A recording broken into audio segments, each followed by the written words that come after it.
5 signes que vous êtes élus et que Shaitan vous cible pendant votre sommeil. Islam.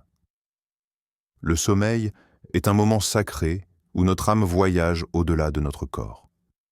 Mais pour certains, il devient un champ de bataille où des forces invisibles cherchent à troubler leur paix. Si vous avez déjà ressenti des perturbations durant la nuit, cela pourrait être un signe que vous êtes parmi les élus. Allah éprouve ceux qu'il aime et parfois, ces épreuves surviennent dans l'obscurité de la nuit. Avant de commencer cette vidéo, n'oubliez pas de liker cette vidéo, car cela nous donne beaucoup de force pour continuer à partager de contenus bénéfiques. Et je vous invite à vous abonner à notre chaîne et d'activer la cloche de notification pour rester informé de nos prochaines publications sur l'inspiration islamique. Merci et bonne vidéo. Premier, les rêves perturbants, qui portent un message. Dans l'obscurité du sommeil, notre âme voyage vers des royaumes que nous ne comprenons pas toujours.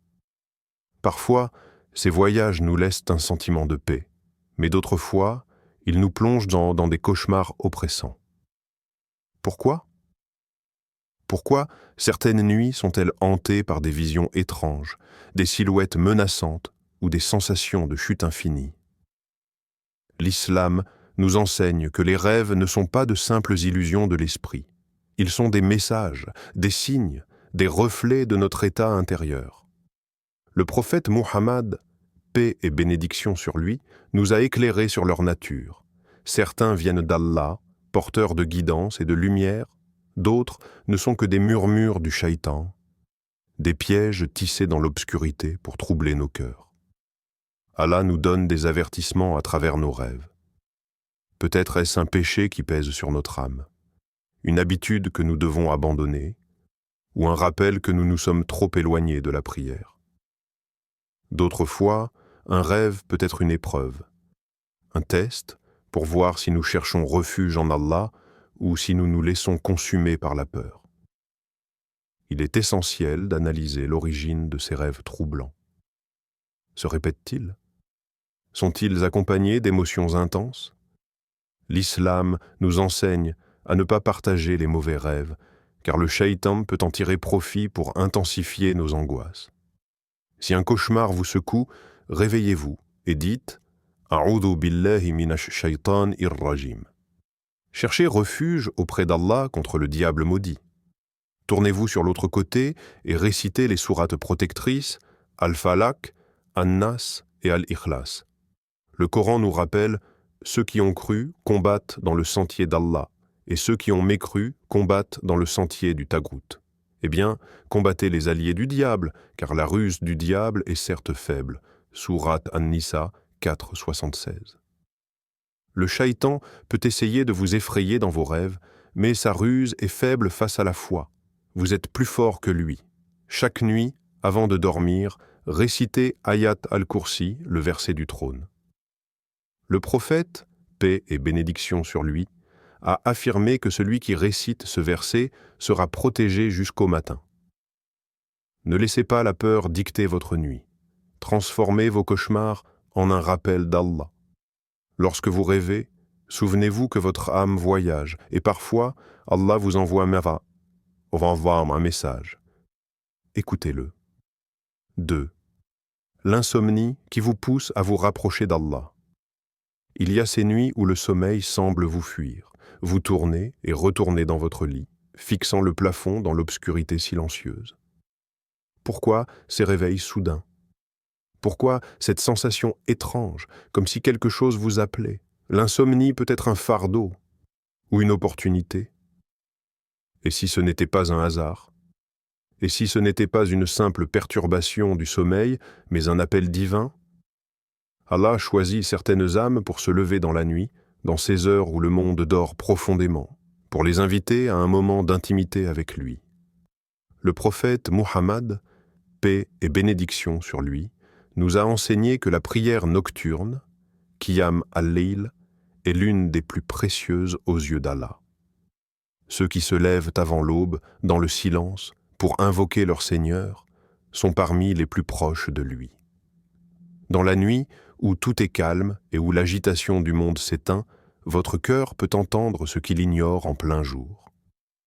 Allah nous dit dans le Coran, « Et dans une partie de la nuit, veille avec elle, le Coran, en prière surérogatoire pour toi. Il se peut que ton Seigneur te ressuscite en une position de gloire. » Sourate Al-Isra, 17-79. Levez-vous. Faites vos ablutions. Plongez dans la sérénité de la prière nocturne. Au début, cela peut sembler difficile, votre corps voudra se rendormir, votre esprit cherchera des excuses. Mais si vous persévérez, vous découvrirez une paix que rien d'autre ne peut offrir.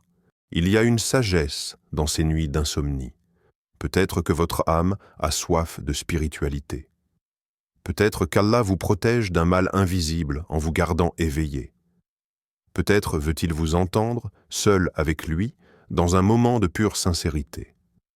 Alors, la prochaine fois que vos yeux s'ouvrent à 3 heures du matin sans raison, au lieu de vous tourner d'un côté à l'autre, essayez de prier.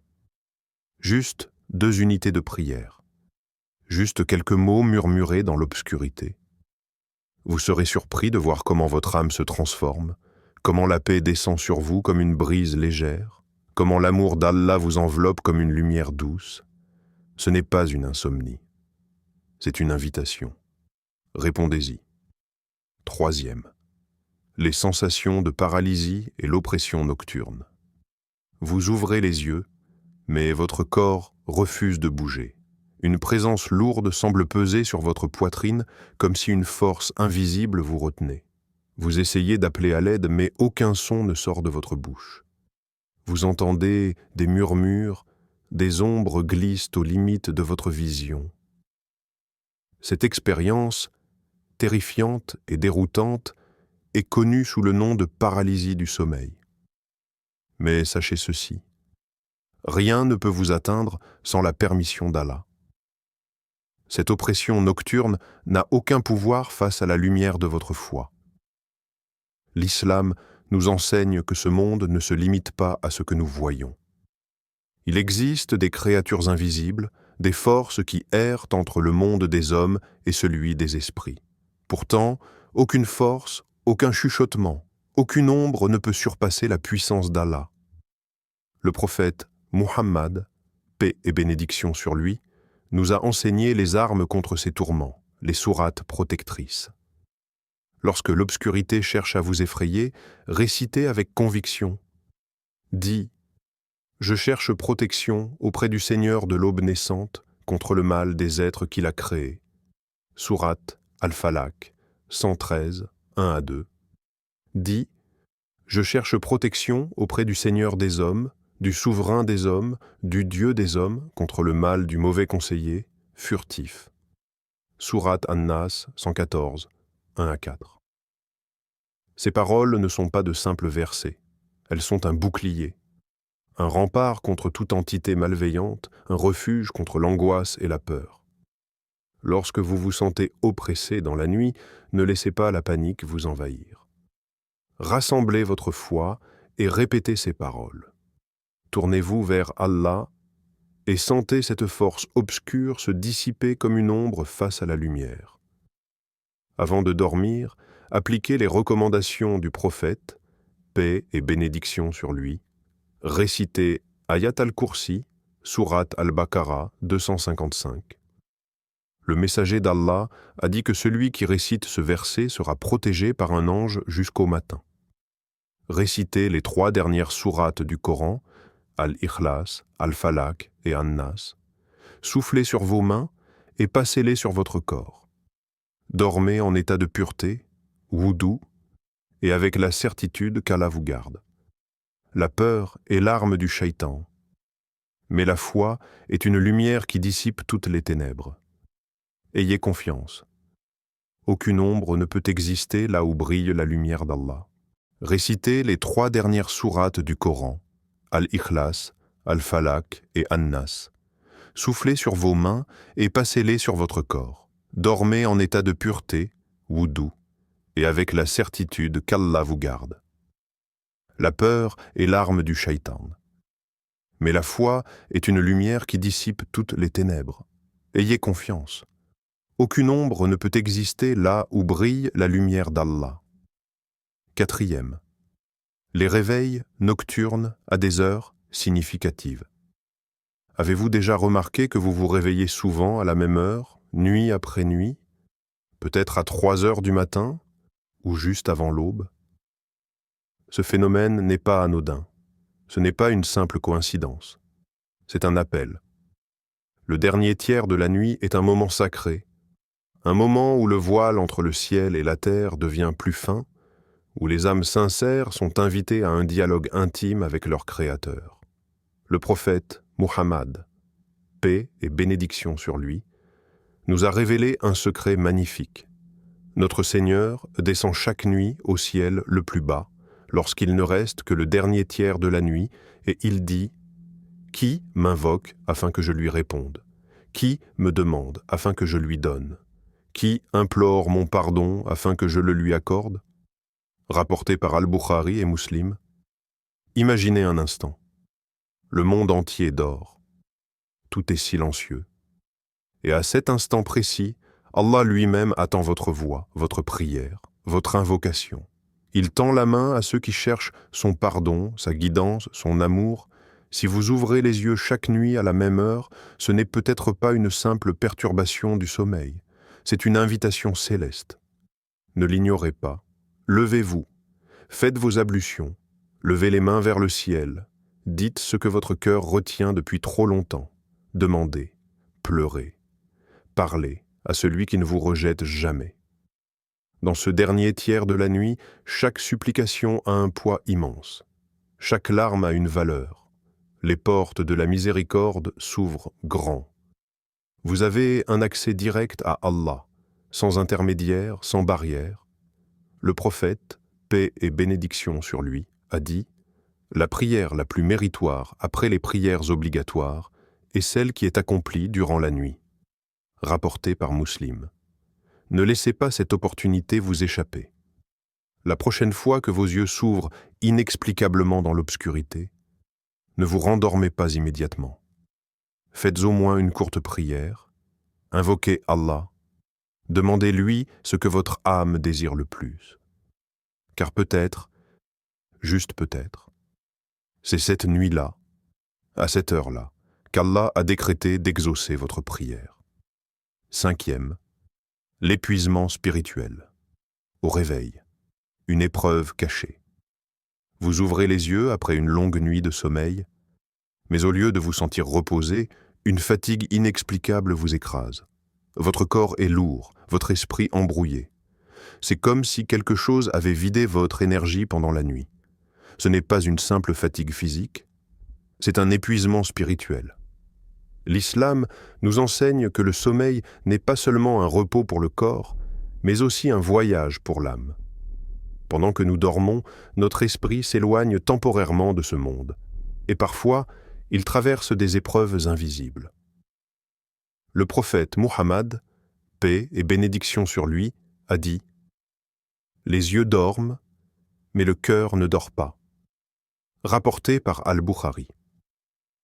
Lorsque vous ressentez cette fatigue au réveil, cela peut signifier que votre âme a combattu durant la nuit. Peut-être avez-vous été testé. Peut-être avez-vous été protégé contre un mal dont vous ne savez rien. Peut-être que votre lumière intérieure a dérangé les ténèbres qui rôdent. Shaitan ne s'attaque pas à ceux qui sont déjà perdus. Il cherche à affaiblir ceux qui marchent sur le droit chemin. Si vous vous sentez vidé dès le matin, demandez-vous pourquoi. Quelle force obscure cherche à vous ralentir? Pourquoi votre énergie spirituelle est-elle si précieuse qu'elle devient une cible? Face à cela, ne laissez pas la lassitude vous submerger. Voici ce que le prophète, paix et bénédiction sur lui, nous a enseigné pour reprendre des forces. Buvez de l'eau de Zamzam, car elle est une source de bénédiction. Le messager d'Allah a dit « L'eau de Zamzam est pour ceux pourquoi elle est bue », rapporté par Ibn Majah. Commencez votre journée avec le dhikr. Dites « Alhamdulillah, alladhi ahyana ba'dama amatana wa ilayhin nushur » Louange à Allah qui nous a donné la vie après nous avoir fait mourir, et c'est vers lui que se fera le retour. Rapporté par Al-Bukhari et Muslim, ne laissez pas Shaitan vous ralentir. Il veut que vous commenciez la journée affaibli, démotivé. Au contraire, faites de cette fatigue une motivation. Levez-vous, priez Fajr. Lisez quelques versets du Coran et ressentez votre force spirituelle revenir. Face à cela, ne laissez pas la lassitude vous submerger. Voici ce que le prophète, paix et bénédiction sur lui, nous a enseigné pour reprendre des forces. Buvez de l'eau de Zamzam, car elle est une source de bénédiction.